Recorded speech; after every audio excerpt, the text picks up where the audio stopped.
సోము వీర్రాజు గారు జగన్మోహన్ రెడ్డి గారికి చాలా సన్నిహితుడనే చెప్పాలి. అదేవిధంగా ఉండవల్లి అరుణ్ కుమార్ గారు, సో వీళ్ళిద్దరూ కూడా ఇప్పుడు ఫైట్కి దిగారంట. సో ఈ ఫైట్ ఏంటి, ఎందుకు ఇప్పుడు ఫైట్ చేసుకోవాల్సి వచ్చింది, ఒకసారి డిస్కస్ చేద్దాం. ప్రస్తుతం మనతోటి పొలిటికల్ అనలిస్ట్ జగదేవ్ ఉన్నారు, వెల్కమ్ చెప్దాం.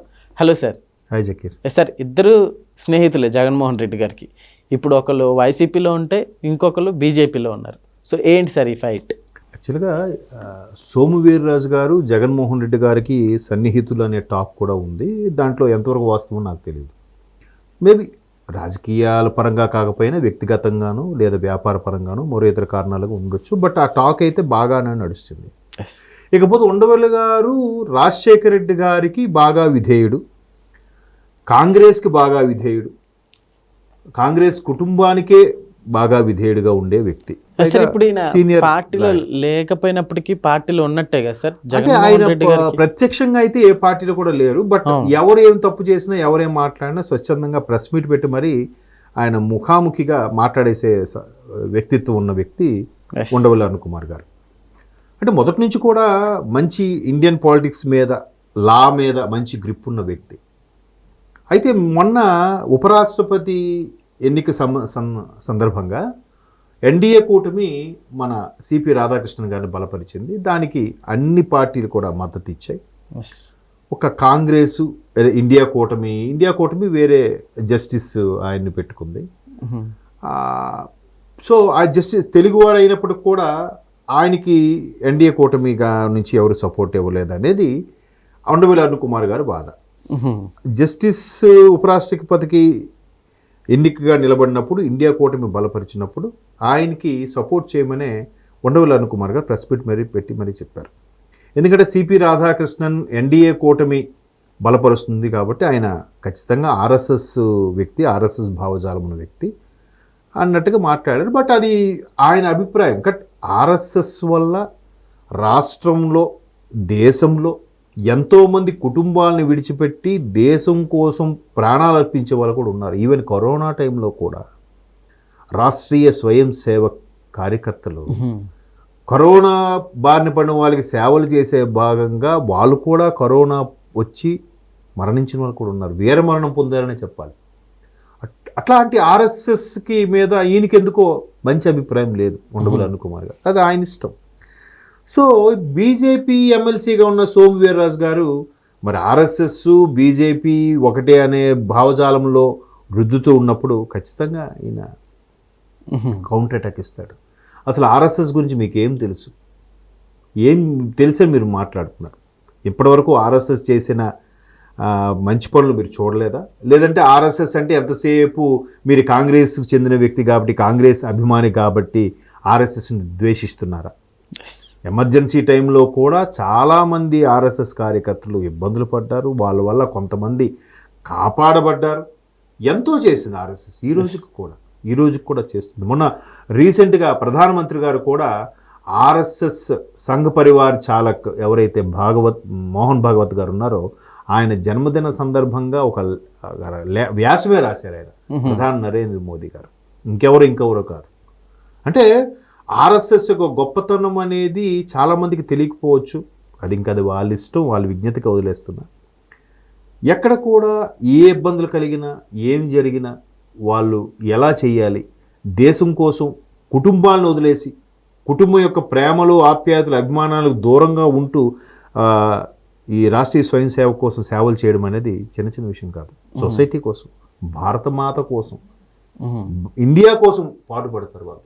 ఏ క్షణమైనా సిద్ధం భారతదేశం కోసం. ఈ క్షణాన్ని పిలిచి మీరు భారతదేశం కోసం ప్రాణాలు వదులుతారంటే ఎస్ ఐ కెన్ డూ అంటాడు. ఏ ఆర్ఎస్ఎస్ కార్యకర్తను టచ్ చేయండి. మరి అట్లాంటి వాళ్ళు మిగతా ఎవరు ఉన్నారు భారతదేశం కోసం? భారతదేశం అంటే ఇండియా. నిన్నే మొన్న ఏదో సినిమాలో చూశాను, నేను ఇండియన్ అంటే ఇండియా అడ్రస్తో Aadhaar, PAN card, voter ID, passport ఉంటే అది ఇండియా. ఆల్మోస్ట్ ఆర్మీ లాగానే. ఆర్మీలో స్వచ్ఛంద ఆర్మీ ఇది. ఆర్మీలో భారతదేశం నుంచి నలుమూలల నుంచి ఉంటారు కదా అక్కడ. భారతదేశం అనేది ఇండియా అంటే పాస్బుక్ మీదో లేదంటే పాస్పోర్ట్ మీదో ఆధార్ మీదో ఇండియా అని ఉంటే కాదు, గుండెల్లో ఉండాలి. అది గుండెల్లో ఉండే ఏకైక కార్యకర్త ఆర్ఎస్ఎస్ కార్యకర్త. అట్లా తర్ఫీదులు కూడా ఇస్తారు. అక్కడ మరలా మీరు ఇంకోటి అబ్జర్వ్ చేయాలి. ఆర్ఎస్ఎస్ బీజేపీ భావజాలం అంటే ఒక సనాతన ధర్మం వైపే హిందూ అని కాదు, అందులో అన్ని మతాలకు చెందిన వాళ్ళు కూడా ఉన్నారు ఆర్ఎస్ఎస్ కార్యకర్తలు, నేను చూశాను. That is RSS. అది అంటే ఒక వర్గము అలా సృష్టించి క్రియేట్ చేసేస్తుంది. ఇది ఒక మతపరమైనదైన భావజాలం రుద్దే ప్రయత్నం చేస్తుంది. కొంతమంది నాస్తికవాదులు ఉన్న వాళ్ళు ఇది రుద్దుతున్నారు తప్ప కాదు. సో ఓకే, ఇది ఉండవల్లి గారిగా అభిప్రాయం. దాని మీద చర్చకి సిద్ధమా అని ఈయన సోము వీర్రాజు గారు సవాల్ విసిరారు. ఉండవల్లి గారు కూడా మీరు ఎక్కడ సుబ్రహ్మణ్యం మైదానమే కాదు రాజమండ్రిలో, మీరు ఎక్కడికైనా రెడీ, ఆర్ఎస్ గురించి మీకు పూర్తిగా తెలియదు, నేను చెప్తారని ఈయన అంటున్నాడు ఉండవల్లి గారు.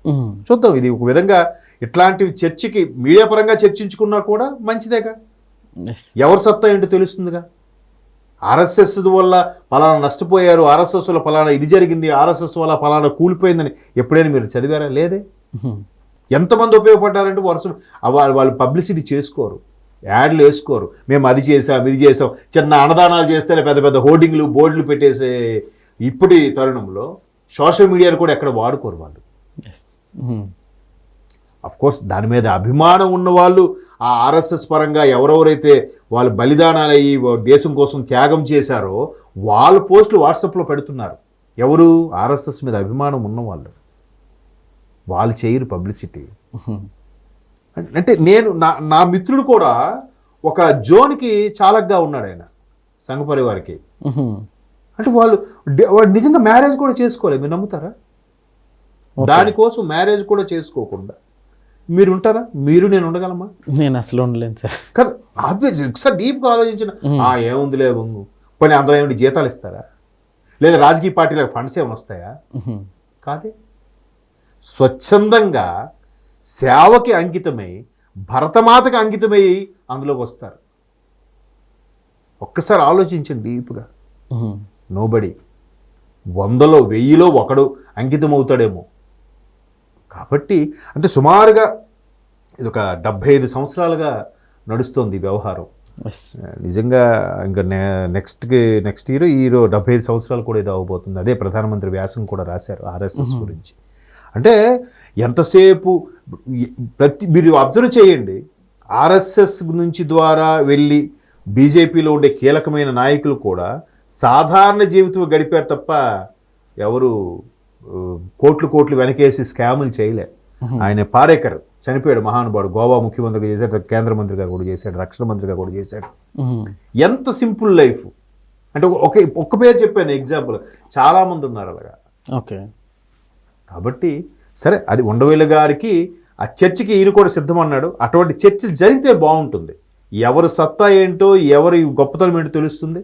ఆర్ఎస్ఎస్ గురించి 10 మందికే తెలుసు, ఇప్పటికి 100 మందికి తెలుస్తుంది. చర్చికి నిజంగా సోము వీర్రాజు గారు వెళ్ళాలి.